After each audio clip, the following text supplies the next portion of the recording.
নমস্কার, আপনারা শুনছেন বলতে হবে নিউজ ইন্ডিয়ার আজকের পডকাস্ট। নজর গুরুত্বপূর্ণ খবরগুলির দিকে। কেন্দ্রীয় বাহিনীকে টাকা দিয়ে ইভিএম বদলানোর চেষ্টা করছে পুলিশ, বিস্ফোরক সৌমিত্র। নির্বাচনী বিজ্ঞাপন মামলা, সুপ্রিম তোপের মুখে বিজেপি, কি বললেন বিচারপতিরা? তড়িদাহত হয়ে মেমারিতে মৃত বাবা ছেলে, রেমালের খাওয়া প্রাণ কাড়ল আরো 4 জনের। দুর্বল মঞ্চ ভেঙে বেসামাল রাহুল, লালু কন্যার হাত ধরে পড়তে পড়তে বাঁচলেন, ভিডিও ভাইরাল। রেমালে ক্ষতিগ্রস্তদের পাশে রাজ্য, বিশেষ ঘোষণা মুখ্যমন্ত্রী। গোপনে দ্বিতীয় বিয়ে করলেন মুনাওয়ার ফারুকি, পাত্রীকে আমরা জিতেছি। চ্যাম্পিয়ন কেকেআর এর ট্রফি নিয়ে পোজ সুহানা অনন্যা সানায়ার।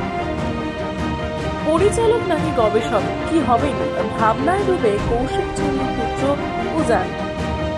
অনন্ত রাধিকার দ্বিতীয় প্রাক বিবাহ অনুষ্ঠানে গাইতে পারেন শাকিরা। কত টাকা নিচ্ছেন পপ তারকা? মুম্বাইতে হঠাৎ দেখা প্রসেনজিৎ শাশ্বতর, ব্যাপারটা কি? টি-20 ধারণা বদলে দিয়েছে। চোখের জল মুছে হায়দ্রাবাদ সাজঘরে টেকটক কাব্য মারানে। বাবার স্বপ্ন পূরণ করতে মায়ের রাগ, উপহারের সঙ্গে তিরস্কারও জুটেছিল পন্থের কপালে।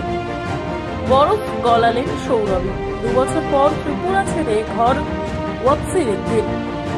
এর চেয়ে আইপিএল ভালো ছিল। পাকিস্তানের সঙ্গে খেলা নিয়ে বোর্ডকে কটাক্ষ ইংল্যান্ড তারকার। ফিল্ডিং সামলাতে হবে সাপোর্ট স্টাফদের, বিশ্বকাপের আগে বিপাকে অস্ট্রেলিয়া।